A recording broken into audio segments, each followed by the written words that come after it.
हमारे तहजुद में मौला मधुब हैं कि इसे मलून की शक्ल में आया और आके अपने भाई आपके भाई बंदर के अंगूठे को चबाने लगा। हालांकि वो ये बात समझ में नहीं आती है क्योंकि उसने अल्लाह से मदद मांगी थी और कहा कि पालने वाले तो मेरे निकाल ही रहा है अपनी बादशाह से, तो मुझे मदद दे दे, मुझे कई इबादतों का सिला दे दे। तो अल्लाह ने कहा कि आप मुझे मदद दे रहा हूं मैं। उसने कहा कि मैं तेरे बंदों को बहकाऊंगा, मैं तेरे तमाम के तमाम बंदों को बहकाऊंगा, लेकिन जो तेरे मुखलिस बंदे होंगे, जो तेरे हाजिर बंदे होंगे, उन्हें मैं नहीं बहकाऊंगा। जो तेरे हाजिर बंदे हैं उन्हें मैं नहीं बहकाऊंगा। क्यों नहीं बहकाऊंगा? इसलिए कि ये जानता है कि ये बहकेगा नहीं, ये जानता है कि ये बहकेगा नहीं, जानता मेरे काम नहीं होगा। तो उसने कहा कि नहीं बहकाऊंगा, सबको बहकाऊंगा, हाजिर बंदों को नहीं बहकाऊंगा। इसका मतलब यह है कि मुसलमान को आज तक नहीं समझा कि हाजिर बंदे कौन है, इसलिए पहले ही समझ गया था।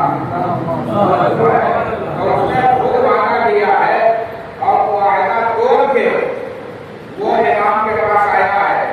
वादा तोड़ा नहीं तोड़ा, मालूम ये हुआ कि वादा करने के बाद वो वादा तोड़ देना शैतान का काम है। सुभान अल्लाह, सुभान अल्लाह।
अच्छा, ये इब्ने शाहसूर ने लिखा है कि ये अल्लाह जो है कहीं इमाम के मुसल्ले के पास ही से जमीन खान के निकला था। इसके 10 सर थे, 10। कल या परसों की बात है, तो गली में जा रहे थे, कभी भाई भरने गए थे, तो एक उधर से उधर बढ़ा गया। मैंने क्या गया है,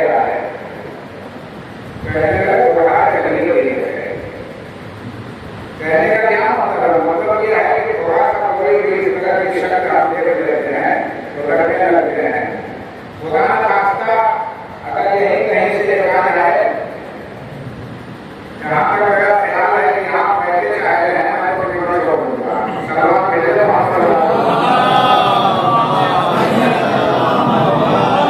और ये इमाम की नमाज है। और चबाते चबाते अंगूठा थक गया, तब आवाज आई कि तू ज़ैनुल आबिदीन है। और जाहिर है कि यही इबादत और यही इल्म और यही कमाल है। एक मर्द बलखी, बलद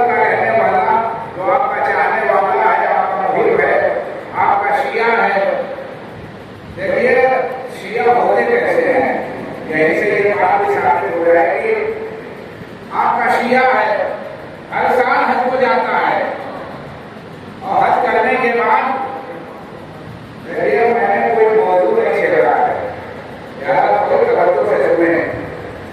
हर साल हज को जाता है और हज करने के बाद मदीने इमाम ज़ैनुल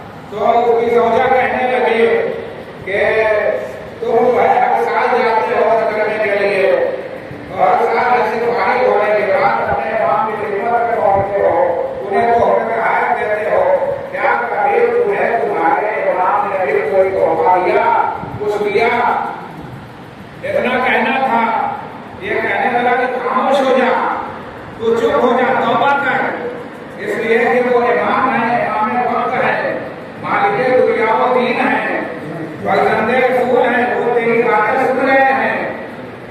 आगे तौबा कर, ये बात सेवा नहीं देती है, उसने तौबा की। उसके बाद जब अगले साल वो हज के लिए गया और हज से फारिग होने के बाद, हज मुकम्मल करने के बाद ये इमाम के दिल में आया है, साफ सलाम के बाद बैठ गया। बैठने के बाद ये हुस्ने इत्तेफाक या इत्तेफाक नहीं, इमाम ने खुद बखुद जो है खाना पकाया, दस्तरखान बिछाया गया, उस पर सजा दिया गया। इमाम ने इसे भी बुलाया, कहा और दस्तरखान पे मेरे साथ खाना खा लो। तो चूंकि इमाम का हुक्म था, कहना मजबूरन में बैठ गया। इमाम के साथ हमने खाना खाया। खाना खाने के बाद वो आने वाला चाहता है कि इमाम का हाथ बुलाए। इमाम ने कहा नहीं, तुम हमारे मेहमान हो, तुम्हारा ये काम नहीं, हम तुम्हारा हाथ बुलाएंगे। लेकिन वो नहीं माना, काम होगा हमारे होगा, वो आता है, हमारे बुलाओ दीन है, रसूल है। मैं कहा मेरे साथ कहा मेरी औकात क्या है, लिहाजा मैं आपका हाथ बुलाऊंगा। हाथ बुलाया और जब वो कष्ट भर जाता है पानी से, तो इमाम उससे कहते हैं कि देख इसमें क्या है। उसने देखा तो कहने लगा मौला ये तो पानी है, अभी आपने हाथ भरा, हाथ मैंने बुलाया, वही पानी है। कहा नहीं, से दे। तो जब गाय से उसने देखा तो कहने लगा मौला ये तो सब याकूत है।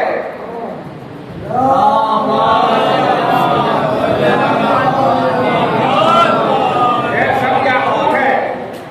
उसके बाद फिर हाथ बुलाया, फिर इमाम ने कहा देख क्या है, कहने लगा कि पानी है। इमाम ने कहा नहीं, देख धीरे और चलाएगा तो अनजान है। इस तरह से 3 मरतबा हाथ बुलाया और भरा हुआ कष्ट धीरे और जवाहिरात में तब्दील होता गया। अब जब सब तब्दील हो गया तो इमाम ने कहा अपना दामन फैला। उसने अपना दामन फैलाया, वो जितने हीरे जवाहिरात याकूत मोती जो भी बने थे वो सब उसके दामन पे डाल दिया। और दामन पे डालने के बाद कहा कि ले जाके अपनी बीवी को दे देना और उससे कहना कि हमारे इमाम के पास माले दुनिया में इसके अलावा कुछ नहीं है। माले दुनिया में इसके अलावा कुछ नहीं है। वो कहने लगा मौला को उसने तो वहां कहा था, कैसे मालूम हो गया? कहा हमें सब मालूम हो जाता है, हाथों में पैसे दिए। उसके बाद वहां से वापस हुआ, रुखसत हुआ, आ गया वतन। वतन आने के बाद अपनी ज़ौजा को सारा माल दे दिया, जो भी थे वो सब दे दिया। वैसे अपने इमाम ने कहा था वैसे उससे बता दिया। अब ये ज़ौजा कहने लगी अगले साल जब हज को जाना तो तनहा नहीं जाना, मुझे भी साथ लेके जाना। लेकिन अब कहूँगा सलवार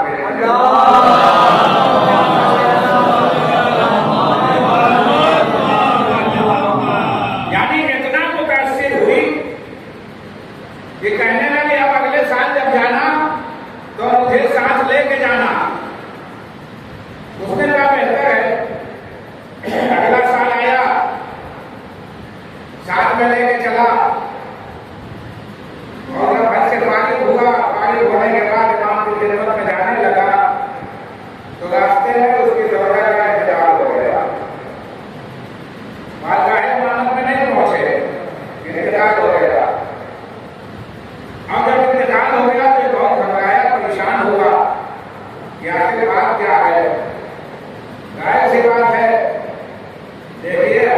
मंजिल पे हर आदमी बर्दाश्त नहीं कर पाता है। तन्हाई है, आलम सफर है, वतन भी नहीं है, लिहाजा कितनी परेशानी की बात है। वो इमाम होते हैं कि बेटा कुएं में चला जाता है और इमाम की नमाज पढ़ा नहीं होती है। वादा कीजिए, यानी बहुत कमसीन है पांचवें इमाम अलैहिस्सलाम, बहुत कमसीन है। चौथे इमाम अलैहिस्सलाम मसरूफ नमाज है। कमसीन शहजादा कुएं में चला गया, लोगों में शोर बरपा हुआ, निकालने की तदबीरें की जाने लगी, लेकिन मौलाना नमाज में मशगूल है, नमाज में मुनहमिक है, नमाज को खो दिए जा रहे हैं, जरा से भी परवाह नहीं है।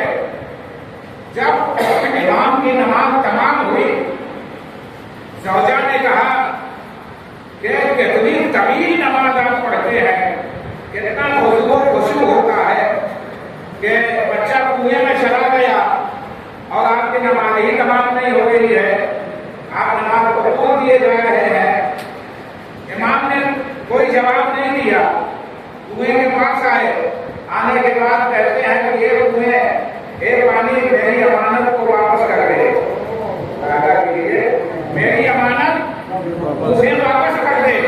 इतना सुनना था कि कुएं का पानी बुलंद हुआ और सतह तक आ गया। इमाम ने अपने फर्जंद को लिया और उनकी माँ को दिया, कहा ले अपने फर्जंद को, लेकिन इतना याद रखना, हम जिसकी इबादत करते हैं ना, वही हमारी हिफाजत भी करना है।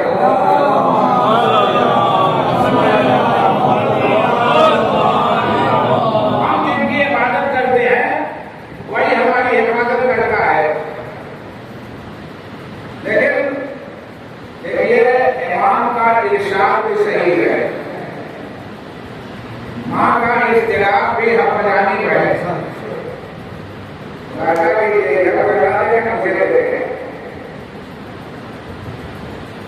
इमाम का इरशाद भी सही है, माँ का इख्तिलाफ भी हक़-जानी है। इमाम बहरहाल इमाम है, लेकिन माँ तो इमाम नहीं है, लेकिन उसके दिल में मामला की वो दौलत है जो उसे परेशान किए हुए हैं,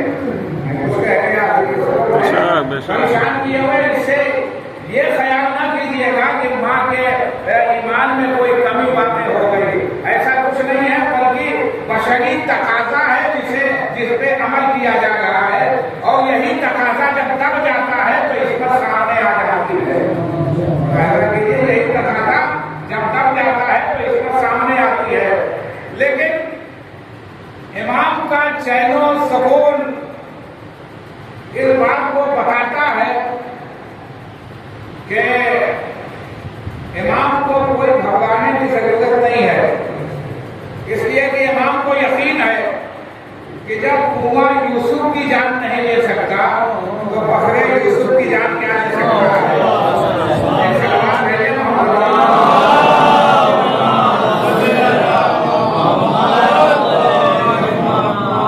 जब यूसुफ की जान नहीं ले सकता तो बकरे यूसुफ की जान कैसे लेगा, मुमकिन नहीं है। और फिर यहाँ घबराने और परेशान होने की जरूरत भी नहीं है, इसलिए कि यह कोई इत्तेफाकी हादसा नहीं है जो इमाम कुएं में चले गए। भाई इत्तेफाक तो उनके यहाँ होता है जिनके कदम में लर्जिश होती है।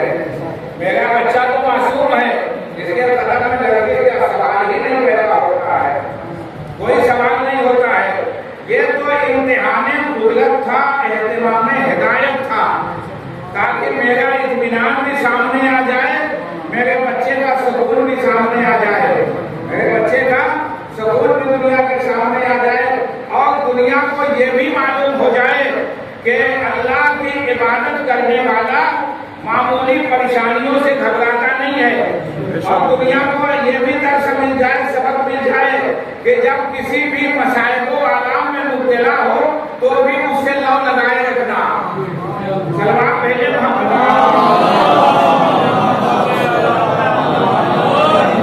इसलिए कि मुसल्ला इबादत पे जो अपने खालिक हकीकी से महवे गुफ्तगू होता है वो परेशान नहीं होता। जो इय्याका नअबुदु व इय्याका नस्तईन की तिलावत करता है वो परेशान नहीं होता है। परेशान वो होता है जो शैतान की इताअत करके नमाजों से भागता है। नमाजों से भागता है वो परेशान नहीं होता है।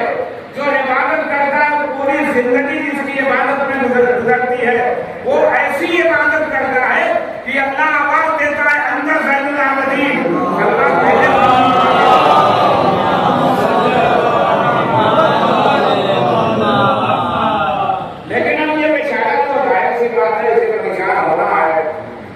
क्योंकि सफर में है, तन्हा है, बीवी का इंतकाल हो गया।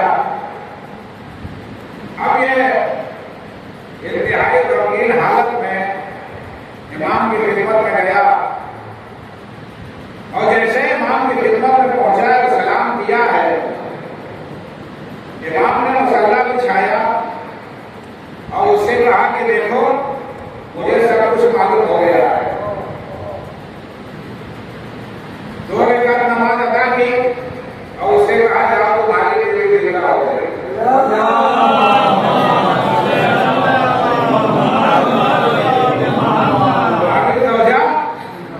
जिंदा हो गई, जाओ उसे लेके आओ। ये वापस गया, देखा तो वाकई उसकी जौजा जिंदा है, उसके साथ में लिया, लेकिन इमाम की खिदमत में आया और जब आया तो उसकी जौजा ने जैसे इमाम को देखा तो कहने लगी भाई यही वो अल्लाह के बंदे हैं जिन्होंने मलकुल मौत से मुझसे कहने लगी बात की है।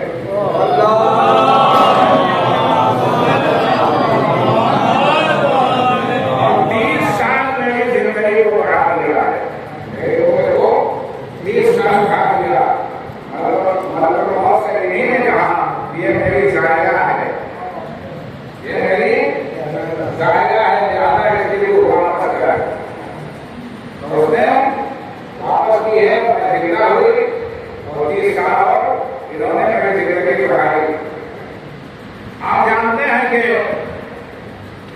वाक़या करबला के बाद क्या क्या हुआ और कैसे कैसे लोगों ने क्या क्या किया। मदीने में आता हुआ था उस वक्त इमाम सज्जाद अलैहिस्सलाम शहर से निकल के एक छोटे से गांव में आ गए थे, जिसे मोहब्बा कहते हैं। वहां की खेती का काम हो रहा था और कहते हैं कि जनाबे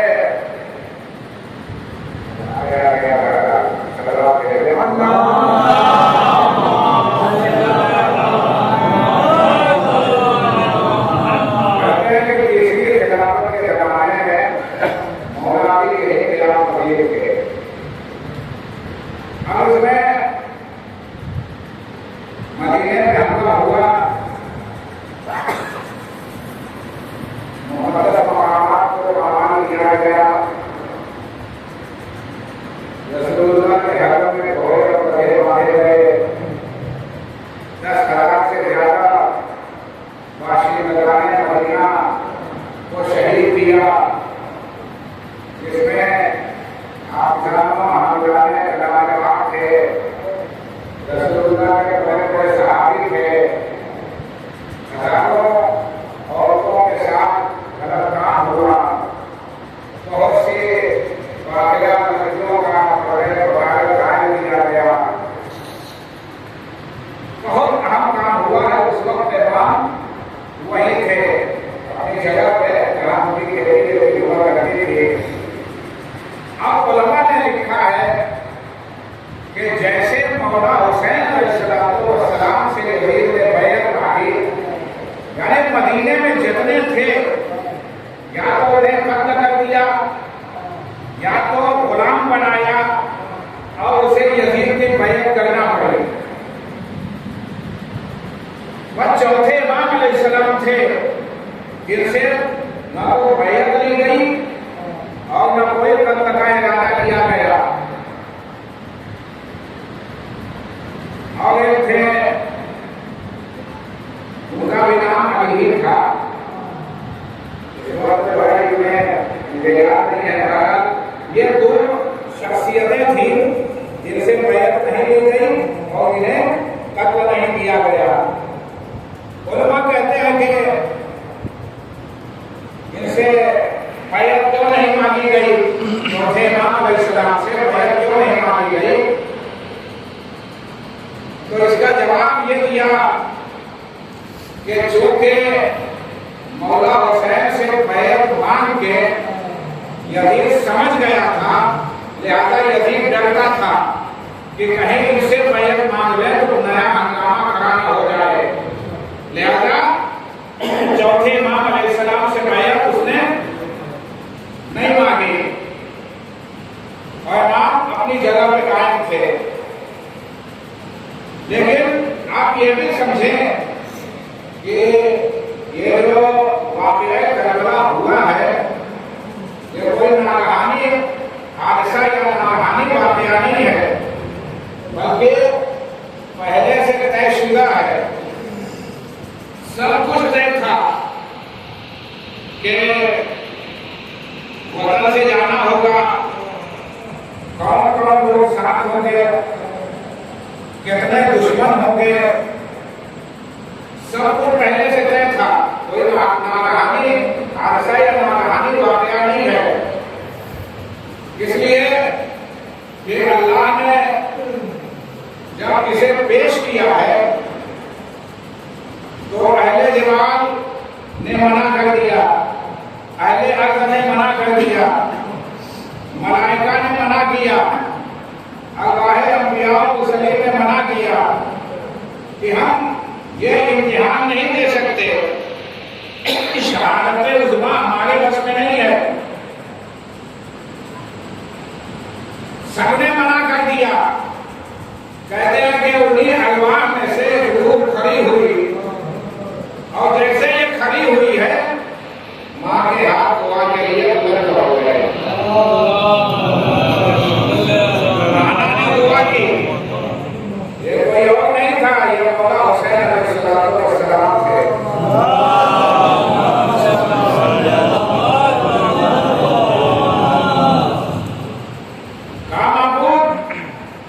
मैं वादा करता हूँ, मुझे ये शहादत कबूल है, मुझे ये इम्तिहान कबूल है। अल्लाह ने कहा हुसैन बहुत सख्त मंजिलों से गुजरना होगा, मामूल मंजूर है,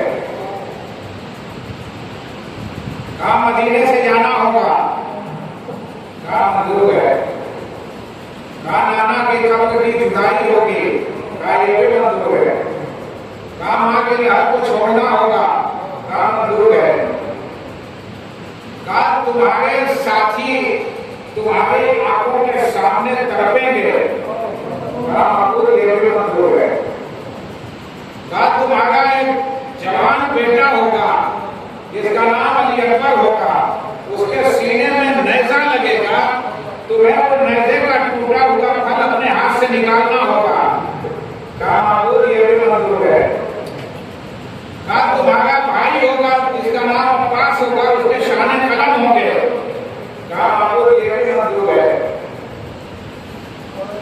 कहा तुम्हारा 6 महीने का बच्चा होगा, तुम्हें उस बच्चे को लेकर मैदान में आना होगा, उसके गले में तीर लगेगा, उस तीर को अपने हाथ से निकालना होगा, उसके खून को अपनी दाढ़ी में मलना होगा, कहा ये भी मंजूर है। इमाम ने कबूल किया और वादा किया इम्तिहान देने का।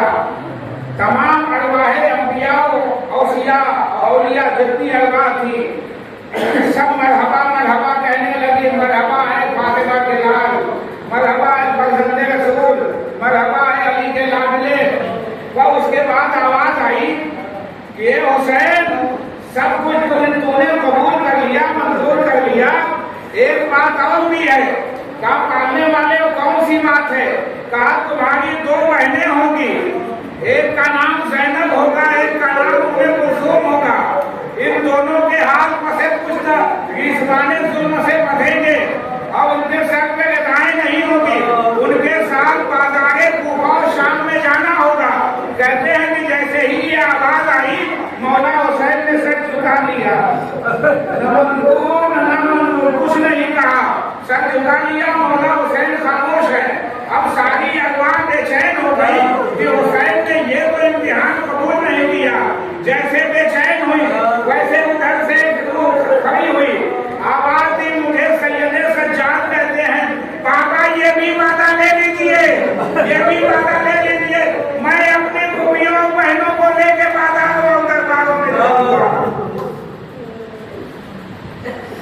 और यही वजह है अमीजों कि हमेशा जब तक जिंदा रहे मौला आंसू बहाते रहे। पानी देखा आंसू बहाया, खाना आया मातम करने लगे, किसी नेमत को देखा मौला सज्जाद अलैहिस्सलाम मातम करने लगे। खुरासान से एक शिया आया, मौला का चाहने वाला, मौला का शिया कहने लगा कि ये मौला कब तक आप रोइएगा, कब तक आप मातम कीजिएगा, अब तो कुछ शब्द से काम लीजिए। मौला ने कहा तूने मेरे साथ इंसाफ नहीं किया। याकूब से उनका एक यूसुफ जुदा हो गया था, जबकि वो जिंदा का इतना रोए कि आंखों की बीमारी जाहिर हो गई। मेरे को 18 यूसुफ एक दिन में मुझसे जुदा हो। बादादागो आखिरी बात सुन ले। इमाम को बाजार की जानिब से ले जाया जाने लगा, खाने का इंतजाम था, इमाम तैयार नहीं थे, इमाम को कबूल नहीं था, लेकिन उनको ले जा रहे थे लोग। बाजार की जानिब से जब गुजारा है, बाजार का मंजर इमाम ने देखा है तो इमाम बेहोश हो गए, जमीन पे गिर जाते हैं। अब जो लोग साथ में ले जाने वाले थे उन्होंने इमाम को उठाया, बैतुल शगल में लाए। वहां जब होश आया है इमाम को तो इन लोगों ने पूछा कि बाजार में जाके आपको मश्क बतानी हो गया, आप जमीन पे क्यों गिर पड़े? कहा इस बाजार को देख के बाजार शाम मुझे याद है।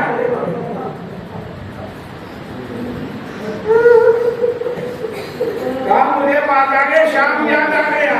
यही तो वजह है ना बताओ कि जब भी कोई इमाम से पूछता कि सबसे ज्यादा जुल्म